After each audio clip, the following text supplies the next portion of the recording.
hæfa stundina með því að signa okkur og við segjum saman í nafni Guðs, Föður, Sonar og Heilags Anda. Amen. Við skulum biðja saman. Almáttugi og miskunnsami Guð, þú sem ert veikum styrkur, þreyttum endurnæring, sorgbitnum huggun og hinum deyjandi lífi. Guð alls þolgæðis og allrar huggun. Hjálpaðu okkur að öðlast trú og von á þig og treysta á nálægð þinni og kærleika. Blessa þessa stund og þær minningar sem hún helguð. Leyfðu okkur að finna þína nálægu ást. Fyrir Jesú Krist, drottinn vor. Amen.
afmörkuð stund og sérhver hlutur undir himninum hefur sinn tíma.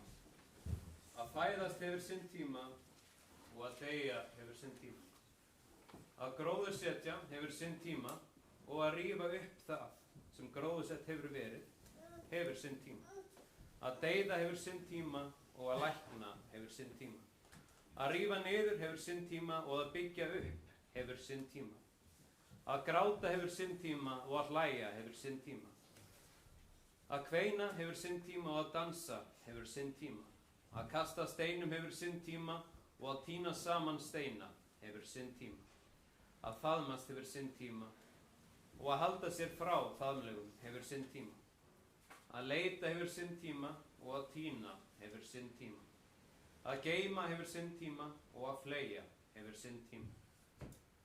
Að rífa sundur hefur sinn tíma og að sauma saman hefur sinn tíma. Að þegja hefur sinn tíma og að tala hefur sinn tíma. Að elska hefur sinn tíma og að hata hefur sinn tíma. Ófriður hefur sinn tíma og friður hefur sinn tíma. Hvern ávinning hefur starfandinn af öllu striti sem. Þannig hljóðar hið heilaga orð, Guði sé þakkargjörð.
Sem hljóðar svo í Drottins nafni og ég bið þau ykkar sem treysta ykkur til að rísa og setja.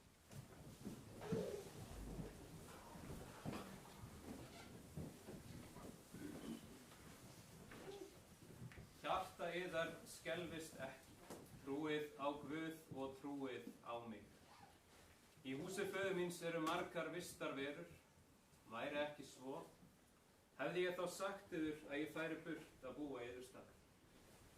Þegar ég farin burt og hef búið yður stað, kem ég aftur og tekið til mín svo að þið séu einnig þar sem ég er. Veginn þangað sem ég fer, þekkið þið. Tómas segir við hann, Drottinn, við vitum ekki hvert þú ferð. Hvernig getum við þá þekkt veginn?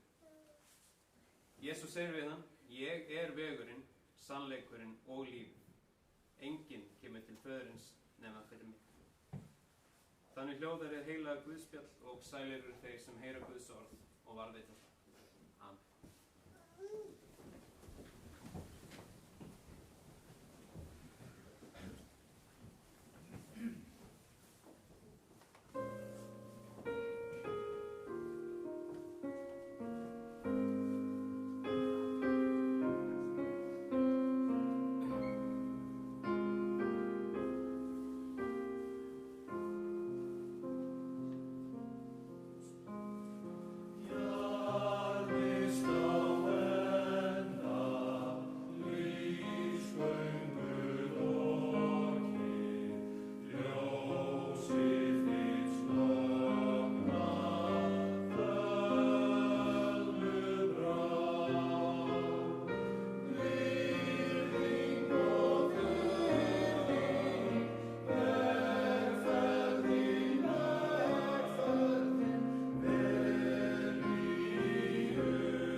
Í dag kveðjum við Guðna frá Þverlæk. Með hans kynslóð hverfur mikil saga fyrri búskaparhætti, aðbúnað og daglegt líf til sveita. Hann upplifði miklar breytingar og framfarir í landbúnaði, vinnubrögðum, húsa og tækjakosti. Guðni hafði þörf fyrir að koma á framfæri, reynslu og fróðleik fyrri ára. Með ljósmyndum skráði hann þróun búskapar, hélt bókhald alla tíð og skráði búskýrslur af mikilli nákvæmni. Hann var ekki maður margra orða, en hugsunin á fleygiferð. Hann viðurkenndi athyglisbrest og hló svo með öxlunum. Það einkenndi hann nýtni og nægjusemi, hirðusemi og snyrti mennsku. Hann var búinn að leggja hent inn beiðni að hans saga yrði sögð. Við því verðum við hér í dag. Guðni hafði ávallt í heiðri gamla ungmennafélagsandann að standa saman, hafa viljan til að gera öðrum gott og láta gott af sér leiða. Gekk alltaf hiklaust og glaður til verk. Leiðin var alltaf upp og áfram til að stuðla að framförum. Í þessum anda samdi hann vísuna lífsmotto. Hún hljóðar svo: Ég vil sýna öðrum vinar hug, varast allt orða gjálfur, vandlætingu vísa og bug og vera bara ég sjálfur. Guðni fæddist hann 19. desember 1933 á Þverlæk í Holti. Hún láta aldrei mikið á í heiminn og var kominn áður en ljósmóðirinn mætti. Hann var ekki í Guðna stíll að vera sett fyrir. Foreldrar hans voru Guðmundur Kristinn Þorleifsson, bóndi á Þverlæk, og Guðrún Guðnadóttir frá Hvammi í Holtum, húsmóðir á Þverlæk. Þeir voru 2 bræðurnir, Guðni og Þorleifur Kristinn, sem var rúma árinu eldri. Þorleifur var trésmíðameistari í Reykjavík, kvæntur Margréti Polly Baldvinsdóttur. Hann lést 5. júlí 2010, blessuð sé minning hans. Í tæp 100 ár hefur Þverlækur verið eign fjölskyldunar og í ábúð í rúm 125 ár frá aldamótunum 1900. Foreldrar Guðna tóku við búinu árið 1931 af Friðgerði, föðurömmu hans, sem hafði stýrt búinu ein með sínum börnum í áratug eftir að afi hans lést. Á Þverlæk var ljómandi gott að alast upp. Þeir bræðurnir höfðu alltaf nóg fyrir stafni og gátu verið ansið þrálátir að sulla í læknum. Þeir höfðu mikinn félagsskap hvor af öðrum og dunduðu við að smíða sér leikföng, leggja vegi, útbúa stíflur eða veiða smá svílungsbröndur í læknum. Guðna þótti forréttindi að fá alast upp í sveit. Þegar ekki verið var að leika sér, þá tók hann þátt í búverkum. Hrífu eignaðist hann 6 ára og var byrjað að slá með orfi 7 ára. Hann átti orðið eigið orf 8 ára og fékk þá að slá í 2 tíma á engjum. Svo mátti maður dunda sér með hrífuna, eins og hann sagði sjálfur. Það þurfti að brynna kúnum. Hans hlutverk var að reka 4 kýr niður á læk daglega í öllum veðrum. Honum leiddist biðin það þær gátu tekið sér langan tíma í að sulla með tungunni í læknum og koma sér svo að því að drekka. 8 ára gamall lærði Guðni að handmjólka að móður sinni hann að rjúpa. Svo kýr var alveg mjallahvít og var að nálgast geldstöðu. Hann náði að mjólka tæpa 2 lítra úr henni og var þar með talinn útlærður í handmjólk. Fram yfir fermingu Guðna voru húsakynni á Þverlæk ólík því sem við þekkjum. Það var engin upphitun nema kolavélin í eldhúsinu. Vatn var sótt í bæjarleikin, það var ekki gott drykkjarvatn. Því var drukkin misa við þorsta og það vandist vel. Guðna þótti mjólkin langbest spenvolk. Sat í fjósinu þegar mamma hans var að mjólka, með smá bolla sem hún mjólkaði í og hann drakk. Það var hrossakjöt í matinn á veturna, salta kindakjöt á vorin og alltaf var til súrt slátur í tunnu. Viðbitið á brauðið var bræðingur, samanbrætt tólg og hrossafeiti. Svefnhúsið, sem var kölluð baðstofa, var með torfþeki. Það gat hent ef kalt var í veðri að þeir bræður klæddu sig í útifötin og færa að fljúgast á. Eina baðaðstaðan var vaskafat og þvottapoki. Það var ekki fyrir maður komst á skólaaldur og lærði sund að maður fór almennilega í bað, svo nótu séu hans orð. Heimilisfólki voru þeir bræður, foreldrar þeirra, Friðgerður amma þeirra og Dísa gamla, Ásdís, sem var þeim óskild og orðin rúmföst. Á sumrin var fleira vinnufólk og alltaf 1 snúningapiltur af ættinni. Auk þess voru mörg frændsystkini Guðna í föðurætt send á ættaróðalið í sveit. Guðni mundi Dísu gömlu ekki öðruvísi en rúmlíkjandi. Þröngt var í baðstofunni og svaf Dísa í næsta rúmi við Guðna og sneri þau höfuðlaginu saman. Gamla konan kyrjaði sig í svefn á kvöldin með því að þylja upp kvæði, vísur og sálma og við þetta sofnaði Guðni á kvöldin alla sína barnæsku. Dísa gamla deyr þegar hann var rétt tæplega 10 ára. Meðan kistan var smíðuð beið líkið í rúminu í baðstofunni þar sem heimilisfólki svaf. Þau kvöld heyrði Guðni hana áfram þylja sína sálma að venju og við það sofnaði hann. Eftir kistulagningu var kistan geymd út í skemmu. Guðna dreymdi gömlu konuna að henni væri kalt á fótunum. Honum fannst það ekkert undarlegt. Það var frost úti og kalt í veðri. Ætla má að áhuga Guðna á kveðskap og að tjá sig í bundnu máli hafi innprentast í hans huga þarna í þröngri baðstofu. Guðni byrjaði 6 eða 7 ára að lesa hjá ömmu sinni. Hún satt með prjónana meðan hann stautaðist í bókinni og notaði hún lausa prjónin til að benda með. Það var ábyrgð foreldra að börn væru læs í skólabyrjun og á vorin prófaði presturinn börnin í lestri. Faðir hans kenndi honum að reikna. Frá 10. ári fór hann 4 vetur í barnaskólan í Hvammi í Holtum og lærði þessar hefðbundnu kennslugreinar. Nemendum var skipt upp í yngri og eldri deild og 2 vikur í skólanum á heimavist og 2 vikur heima. Kennarinn setti fyrir ákveðin verkefni sem átti að skila þegar komið væri í skóla næst. Þau urðu við að stjórna sjálf okkar námi hálfan vetur. Það fannst honum eiginlega mjög góður lærdómur út af fyrir sig að þurfa að stjórna sjálfum sér. Guðni lauk fullnaðarprófi 1947.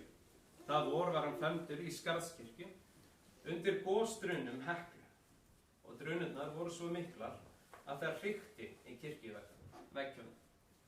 Veturinn eftir veiktist móðir þeirra bræðra, fór í nýrnasteina aðgerð. Hún var alls 3 mánuði í Reykjavík og kom heim í loka apríl. Þann tíma voru þeir feðgar einir heima, bræðurnir á 15. og 16. ári. Leifur eldaði og var snilldarkokkur. Já, nema þegar hann tók ger í misgripum fyrir búðingsduft. En Guðni mátti sjá uppvaskið. Þeir sendu rúmfull með mjólkubílnum í þvott til Oddu frænku á Selfossi og hún sendi þeim 1 kassa af brauði vikulega. Guðni og Leifur sáu að handmjólka kýrnar 5 á meðan móðir þeirra var fjarverandi. Eftir fermingu vinna þeir bræður báðir fullan vinnudag við búið og þá var fyrst hægt að fara í að byggja upp. Byrjað var að breyta bænum og byggja nýtt hús strax sumarið 1948. Það kom smiður í 2 mánuði og þeir bræður hjálpuðu til. Á tímabili svaf fjölskyldan í einni flatsæng út í fjósluð. Faðir þeirra hafði skorið heystafmann þannig að hann nýttist sem rúm. Veturinn sem Guðni var 17 ára fór hann 4 mánuði í íþróttaskólann í Haukadal, frá nóvember fram í febrúar. Álitið á skólanum var ekki hátt. Talið var að strákar færu þangað bara til að leika sér í íþróttum. En það var kennt þarna miklu meira. Töluvert bóklegt nám, meðal annars heilsufræði, íþróttarsaga, bókfærsla, reikningur og íslensku. Svo voru þeir látnir þrífa skólann og vaska upp í eldhúsinu. Guðni sagði að það hefði verið heilmikill lærdómur fyrir þá að snúast í húsverkunum. Íþróttir og sund voru kennd úti og glíman í íþróttahúsinu. Veran í skólanum eldi áhuga hans á íþróttum og heilbrigðu félagslífi. Haldnir voru málfundir og þeim kennd fundarstjórn og ræðumennska, að semja ræður og rökstyðja mál sitt. Guðni stóð sig vel í náminu og var valinn í sýningarflokk 10 stráka sem sýndu fimleika við skólaslið. Þegar Guðni var rétt tæplega 19 ára hefjast kynni hans og ungrar heimasætu neðar í Holtunum, sem þá var rétt liðlega fermt. Þau munu fyrst hafa sést í kamsréttum þegar var réttað þar í fjárskiptunum. Eða hún sá Guðna, en hann ekki hana. Hún var bara að þvælast fyrir honum. Örfáum árum síðar kynntust þau svo í ungmannafélagsferð. Þar með voru örlög þeirra ráðin. Eða kannski aðeins fyrr. Þau höfðu nefnilega legið í sömu vöggunni sem ungabörn, þó að sjálfsögðu ekki á sama tíma. Snótinsú var einkadóttir Þórðar Jónssonar, bónda á Lýtingstöðum í Holtum og Helgu Tryggvadóttir frá Kothvammi í Húnaþingi. Konuefnið Margrét var fædd á Lýtingstöðum 3. nóvember 1938. Guðni og Margrét trúlofast 19. desember 1955 og giftust hann 8. júní 1957. Nýtrúlofið flytur hún til hans og byggu þau allan sinn búskap á Þverlæk í nálægt 7 áratíu, með blandað bú í byrjun en lengst af með kýr og síðast eingöngu með íslenskar landnámshænur og tré. Margrét lést 13. apríl 2024, blessuð sé minning hennar. Þau Guðni og Margrét eignuðust 5 börn. Þórður er elstur, fæddur 1957. Sonur hans Þorgeir er giftur Sólveig Mekking og eiga þau 4 börn og 1 barnabarn. Ásdís er fædd 1959, eiginmaður hennar Birgir er látinn. Sonur þeirra er Bjarni Ásgeir. Kristinn er fæddur 1960, eiginkona hans er Elín og eiga þau 2 börn, Berglindi og Hafsteinn. Berglind er gift Jóni Elvari og þau eiga 5 börn, Hafsteinn á 3 börn. Friðgerður Helga er fædd 1963, eiginmaður hennar er Guðjón og eiga þau 3 börn, Sigurð, Guðna og Margréti Rún. Sigurður er giftur Marlínu Tís og eiga þau 4 börn. Guðni á 2 börn og Margrét er í sambúð með Ívari Þór. Yngstur er Þröstur fæddur 1967, eiginkona hans er Kristín Pála. Guðni lagði áherslu á íþróttir í uppeldi barna sinna. Á vetrarkvöldum kenndi hann þeim iðulega íþróttir og glímu á stofugólfinu, kvistherbergi sem var breytt í íþróttasal. Á sumrin þegar færi gafst fór hann með því í sund. fyrir hádegi á sunnudögum, en Margrét var heima og útbjó hádegismatinn á meðan. Í heimleiðinni var farin Hagabrautin að vestan til að sjá líka þeim megin hvað sveitungarnir voru búnir að slá. Búfjárskýrsla og annað bókhald skráði Guðni af nákvæmni. Hann sat oft við þær skriftir við borðið í stofunni og lét ekki trufla sig, þó krakkarnir vera að ólmast í kring. Hins vegar var ekki hægt að gera honum meira óleik en að bjóða fram hjálp við það verk sem hann fékkst við á hverjum tíma. En nú ætlum við að gera smá hlé á lestrinum og mér ætlar að biðja hana Dóróteu Oddsdóttur að koma hér upp og hún ætlar að syngja Vinnuhjúa annál sem var samin af Guðna fyrir niðjamót ættarinnar sem var haldið 1998 á Þverá. Eða hún ætlar að syngja einhver 9 erindi af þeim að mig minni 16 sem samin voru. Hún látum það duga hér í dag. Hún ætlar að syngja erfidrekkinu restinu með það í. Þetta já, mjög þægilegt í söng og það engar líkur að það ruglist.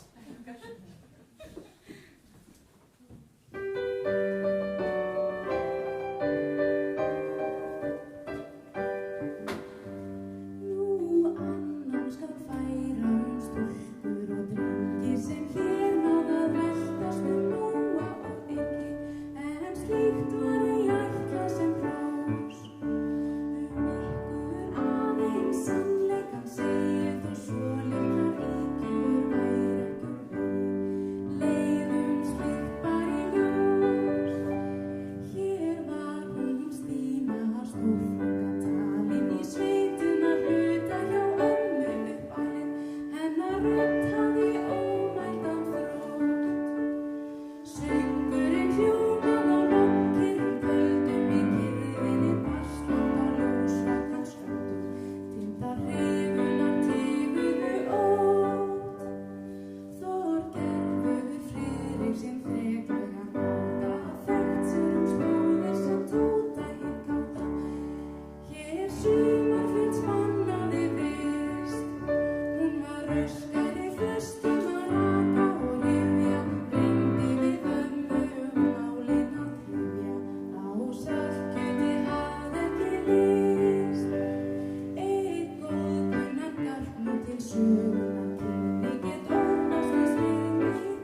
Í febrúar 1953 fór Guðni á 4 vikna búnaðarnámskeið á vegum Búnaðarsambands Suðurlands að Stóru Sandvík í Flóa. Á þessum stutta tíma var farið yfir æði mikið af því bóklega námi sem þá var kennt í bændaskóla, í búfjárrækt og fóðrum. Það er mikið gagn af þessu námskeiði áttu þau hægara síðan með að tileinka sér fræðirit landbúnað og fróðleik úr búnaðarritinu Freyr. Á þessum árum var búið ekki það stórt að næg vinna væri fyrir þá bræður báða. Guðni fór til Reykjavíkur í verkamannavinnu haustið og var þar frá september fram að jólum, en Leifur var heima í búskap. Guðni var ekki hrifinn af verunni í Reykjavík. Áhugi hans var meiri á að vinna í búskapnum og fór ekki aftur. Eftir jólafríð fór Leifur því suður í staðinn og lærði svo seinna húsasmíði í Reykjavík. Þeir bræður fóru ólíka leiðir í lífinu og kusið sér óskyldan starfsvettvang. Annar húsasmíði og hinn í landbúnaði. Eigi að síður stundaði Guðni líka húsasmíði og reisti öll útihúsin sjálfur. Það var alltaf verið að byggja hús á Þverlæk. Hann var sjálflærður en sagðist hafa haft mikinn styrk af bróður sín. Búskaparhættir voru að breytast úr sjálfsþurftarbúskap yfir í viðskiptabúskap. Það þurfti því stærra gripahús, hlöður og birgðageymslu. Guðni hafði mikinn metnað fyrir uppbyggingu búsins, var handlaginn með gott smiðsauga og þótti gaman að smíða. Frá því fyrir tvítugt og í nærri samfellt í 35 ár var hann að byggja hús. Annaðhvort ný hús frá grunni eða byggja við og stækka þær byggingar sem þegar voru komnar. Fyrsti búskapartíð föður þeirra með bróður sínum, Leifur, var þegar orðinn fær húsasmiður áður en hann hóf námið. Vélaskemman var reist 1953 og nýttist sem birgðageymsla fyrir fóðurbætir allt árið og áburð á veturna. Það kom sér líka vel að hafa aðstöðu inni fyrir ýmsar smíðar og geta nýtt lausar stundir. Faðir Guðna var ekki alltaf heilsusterkur og tvítugt tók Guðni við verulegum hluta af bústjórninni sem launamaður á búi föðursins. Nýbúið var að byggja 20 kú og fjós og búið í örum vexti. Allt var að breytast, tilbúni áburðurinn og vélarnar að koma og faðir hans ekki stakkbúinn að fást við það. Í alls 44 ár frá ársbyrjun 1957 stóð Guðni fyrir búinu á Þverlæk, annaðhvort einsamall eða með öðrum. Fyrst í 16 ár í félagsbúskap með föður sínum, í áratug með búið á eigin nafni og svo í 18 ár í félagsbúi með Kristni, syni sínum, sem keypti búið 2001 og tók þá við rekstrinum. Guðna fannst mjög gott að losna við ábyrgðin á búrekstrinum en geta samt áfram unnið við búið. Á Þverlæk hefur lengst af aðalega verið nautgripabúskapur og uppistaðan mjólkurkýr. Mjólkursala byrjaði í nóvember 1953, fyrst með 4 kýr sem fljótlega urðu 7. Mjólkurflutningur var erfiður fyrstu 6 árin. Í brúsum á reiðingshestum á veturna og hestvögnum á sumrin fram í Pulubraut. 6 kílómetra vegalengd. Þegar Hagabrautin var svo loksins bílfær 1949 styttist að fara með mjólkina í veg fyrir mjólkurbílinn. Áður en rafmagnið kom 1960 voru mest handmjólkaðar 26 kýr. Guðni byggði uppeldishús fyrir kálfa 1973. Þá var ekki álitin góð búgrein að allir kálfar væru settir á. Álitin hefðbundin heimskakt í mér, sagði hann. En Guðni trúði á framfarir, þræddi oft ótrúnar slóðir og hann var ekkert að velta áliti annarra fyrir sig. Af miklum stórhug 1978 byggði hann kúafjós fyrir 48 kýr með viðeigandi heykimslu. Guðna fannst gaman að smíða, flýtti sér með bústörfin til að komast í smíðarnar á fjósinu. Þá kunni hann einnig að smíða á járni og sauð saman sperrurnar og allar einleitingar. Nýtt íbúðarhús fyrir þau Margréti var seinasta húsið sem byggt var í hans búskap. Einnig eina húsið sem hann byggði ekki alfarið sjálfur. Það var bróðir hans yfirsmiður. Á starfsævinni fór Guðni í gegnum öll stig mjaltatækninnar. Náði að fylgjast með allri byltingu. Hann mjólkaði kýr í 82 ár og hvert tímabil spannaði 20 ár. Handmjaltir í byrjun, svo komu mjaltavélarnar. Fyrst fötukerfi frörmjaltakerfi og síðast mjaltagrifja. Það var mikil bylting í vinnuaðstöðu þegar mjaltagrifjan kom að geta verið standandi þegar mjólkað var. Fyrir tæpum 3 árum kom mjaltaþjónn, nýjasta tæknin, sem Guðni sagði að hefði gert sig atvinnulausan. Honum fannst fjósið alltaf vera góður vinnustaður. Honum líkaði vel umgengni við kýrnar og náði góðu sálrænu sambandi við þær. En hvort hann hafi eingöngu verið hugan við meltirnar var annað. Honum reyndist vel að nýta mjaltatímann í að skipuleggja önnur verk búsins. Eins þótti honum gríðarlega gott að yrkja í fjósinum og upplifði svo mikið andríki hjá konum. Seinustu árin fór hann aðeins í fjósið á morgnana, alltaf gangandi, og sagðist vera að dunda þar svona 2 tíma við að þrífa í kringum kýrnar. Fjölbreytnin fannst Guðna að vera það skemmtilegasta við að vera bóndi. Það gátu verið langir vinnudagar og það var mikil hvíld í því að skipta verkefni. Guðni lifði alla vélvæðinguna við fóðuröflun og jarðarækt. Byrjaði sláttinn með gamla laginu, eingöngu með handverkfærum. Það var allt óræktað. Mýrar, móar og heimatúnið framfleytti aðeins 4 kúm. Fljótlega var farið að slétta túnið og hestaverkfæri fóru að koma. Þau voru notuð í svona 2 áratugi. Guðni var fegnastur þegar hægt var að nota hross við bústöðin. Svo þróaðist véltæknin smátt og smátt. Við tók dráttarvélaöldin sem enn er að þróast. Guðni sagði að þetta hefði komið einhvern veginn að sjálfu sér að fylgja tæknibyltingu. Hann hefði ekki verið of gamall til að ná tökum á tækninni. Hann hafi þó í rauninni ekki verið sérstaklega mikið fyrir vélarnar. En hann tileinkaði sér viðhald og að hirða vel vélarnar svo ekki yrðu óeðlilegar bilanir. Erfiðasta árið í hans búskap var árið 1981. Gríðarlegt kal ár.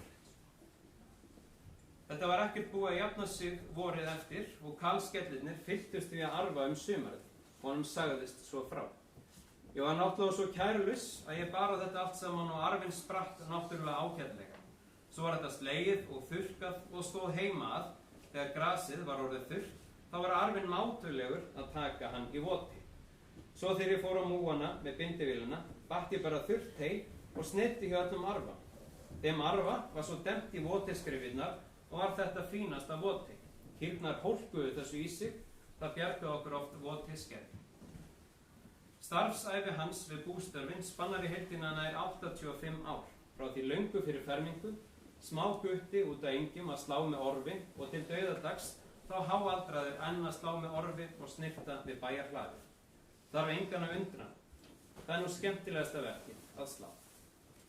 Guðni taldi enga tilviljun að hann gerðist bóndi. Hann trúði því fram á síðasta dag að hægt væri að lifa á íslenskum landbúnaði og að Ísland sem landbúnaðarland ætti framtíð fyrir sér.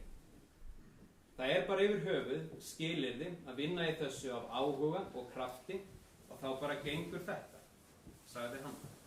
Hann sagðist að hafa verið svo lánsamur að hans mesti styrkur við búskapinn hafi verið að fjölskyldan gat unnið saman. Krakkarnir voru svo áhugasöm að taka þátt í búverkum. Þau unnu heima og ég hafði þörf fyrir vinnu afl. Hún virðist vera í genunum þessi árátta og erfast nokkuð sterkt í arfkomendunum. Í þessum anda samdi hann vísuna hvatningu sem hljóðar svo. Ég svo gamall sem á grönum má sjá og gjörð ekki tímanna tvenna. Þeir sem árangri vilja með verkunum ná verða að þora og nenna. Meðfram bústörfunum var Guðni virkur í félagsstarfi, bæði hjá ungmennafélaginu og að vettvangi bænda. Hann átti gott með að tjá sig sínar hugmyndir, talaði yfirleitt blaðlaust og oft í bundnu máli. Hann sat í skólanefnd Laugalandsskóla og á þeim tíma sem börnin hans voru þar. Ræktaði voru kartöflur til heimilisins og til sölu, meðal annars mötuneyti skólan sem gjald fyrir fæði barna hans í skólanum. Þau Margrét ræktuðu aðallega gullauga en seinni árin líka rauðar kartöflur og bláar. Segja má að kartöfluræktin hjá þeim hafi verið í fánalitum. Hann setti síðast niður kartöflur í vor. Íþróttaáhuginn var mikill og þó sérstaklega á glímu. Ég langar að skjóta því að núna að má sjá þessa fallegu menn hérna hliðina á mér. Í hverju eru þið í dag, drengi mínir? Við erum í garpsbólum. Já. Að Guðni átti stóran þátt í að skjaldarglíma Skarphéðins var endurvakin. Afrakstur af skógrækt Guðna og Margrétar er orðin vel sýnilegur í dag. Þau plöntuðu yfir 100.000 græðlingum í því starfi. Hann var iðinn við gresjun og til margra ára voru sótt jólatré í skóginn. Afa og langafabörnin eiga skemmtilegar minningar í skóginum með afa að sækja jólatré. Kirkjan og garðurinn hér í Haga hafa lengi verið Guðna kær. Ráðist var í að endurbyggja kirkjuna í samstarfi við húsafrunanefnd eftir miklar skemmdir í ofsaveðri árið 1991. Guðni kom í sjálfboðavinnu að því verki sem snýra kirkjugarðinum. Hann lagaði og sléttaði gamla garðinn, síðan hlóð hann steinveggi á 2 vegu kringum kirkjugarðinn með gísla í Kaldárholti úr blágrýti tyrtað ofan. Einnig hlóð hann stuðlabergsvegginn við kirkjuhlaðið, mest með höskuldi í Stúfholti og steinhlausluna sunnan við safnaðar heimili. Í Suðurlandsskjálftanum árið 2000 hrundi stór hluti garðsins og það sem ekki hafði hrunið var meira og minna skekkt. Það var ekki árenlegt að taka til rústana því það er erfiðara verk en að hlaða að nýju. Guðni reiðist samt í að endurhlaða grjótleðsluna og kláraði það haustið. Sú hleðsla stendur enn eins og þið sjáið. Hann var á tímabili skoðunarmaður kirkjureikninga, síðan sat hann í sóknarnefnd Hagakirkju til áratuga og starfaði í henni fram á síðasta dag. Guðni sá kirkjuslátt í kirkjugarðinum í áratugi og slóð hér síðast miðjan júlí. Eftir að Guðni hætti búrekstrinum þótti honum ágætt að geta haft tíma fyrir sín áhugamál. Að afla fjár fyrir íþróttafélagið og hreinsa umhverfinu leið var það umfangsmiklu starfi sem hann sinnti flesta daga ársins í rúm 20 ár. Hann fór í langar göngur með þjóðveginum og þóðist enn geta gengið töluvert hratt.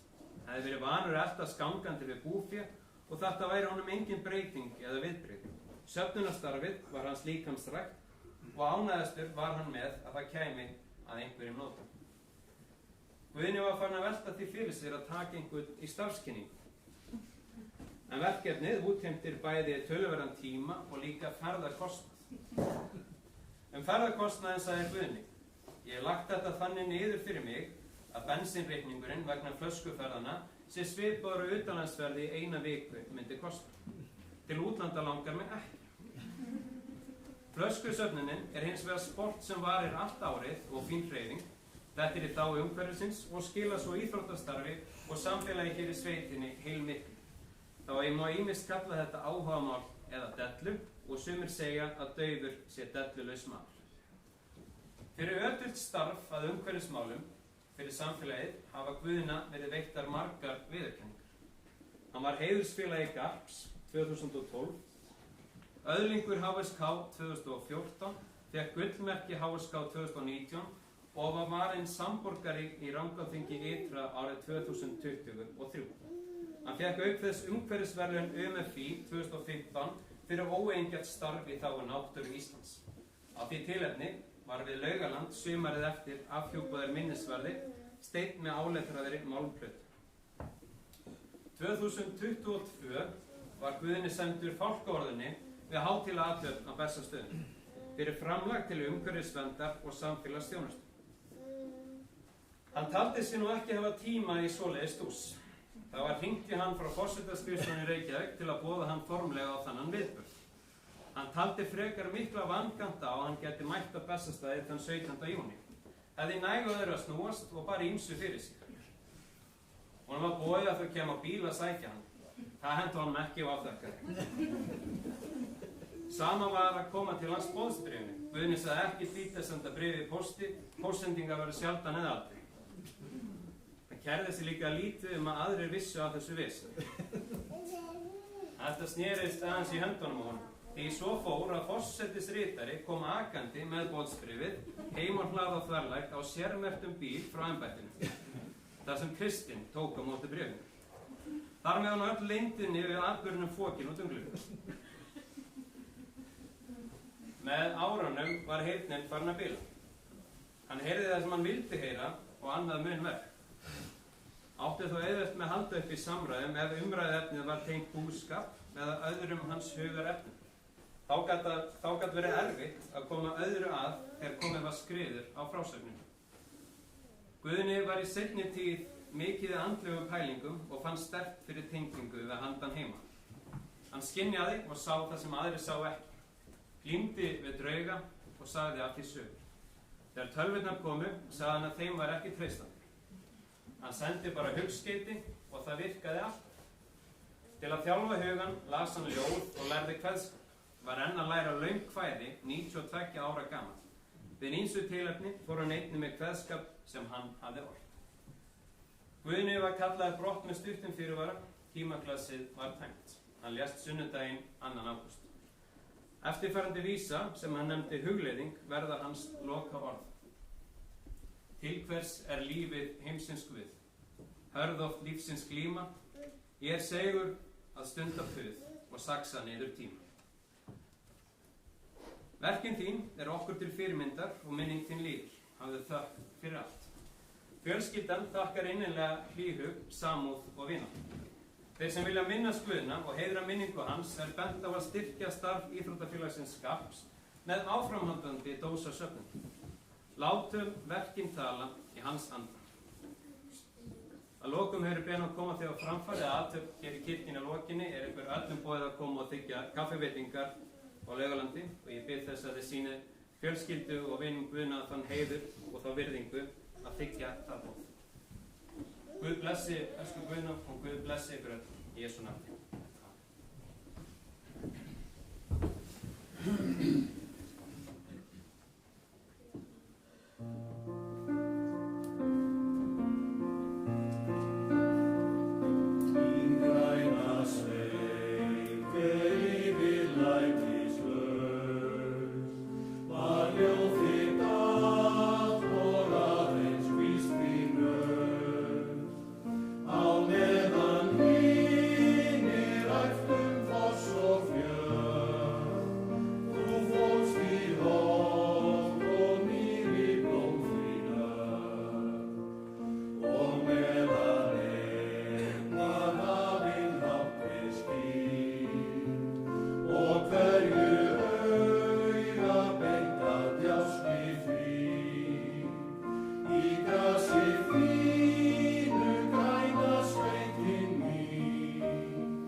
Lífsins Guð, vertu okkur nálegur á hverri stundu hverfullar ævi og helga jarðlífssporin, svo að við studd náð þinni hljótum þá arfleifð sem þú hefur kallað okkur til. Blessa okkur öll í lífi og dauða. Blessa þú minningarnar sem þessi stund er helguð og láta þær bera vitni okkur til blessunar alla daga. Við þökkum þér fyrir að þú gafst okkur Guðna, við felum þér hann og framtíð okkar allra. Veit honum þinn eilífa frið og fögnuð í dýrð þér. Fyrir Jesú Krist, drottinn vor. Amen. Allar okkar bænir, óskir, þrár og þakkir felum við þeirri bæn sem drottinn hefur kennt okkur og við segjum öll saman: Faðir vor, þú sem ert á himnum, helgist þitt nafn, tilkomi þitt ríki, verði þinn vilji svo á jörðu sem á himni. Gef oss í dag vort daglegt brauð og fyrirgef oss vorar skuldir, svo sem við og fyrirgefum vorum skuldunautum. Eigi leið þú oss í freistni, heldur frelsa oss frá villu, því að þitt er ríkið, mátturinn og dýrðin að eilífu. Amen. skemmtilega stöndum okkur.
Drottinn láti sína ásjónu lýsa yfir þig og sé þér náðugur. Drottinn upplifti sínu augliti yfir þig og gefi þér frið. Í nafni Guðs, Föður, Sonar og Heilags Anda.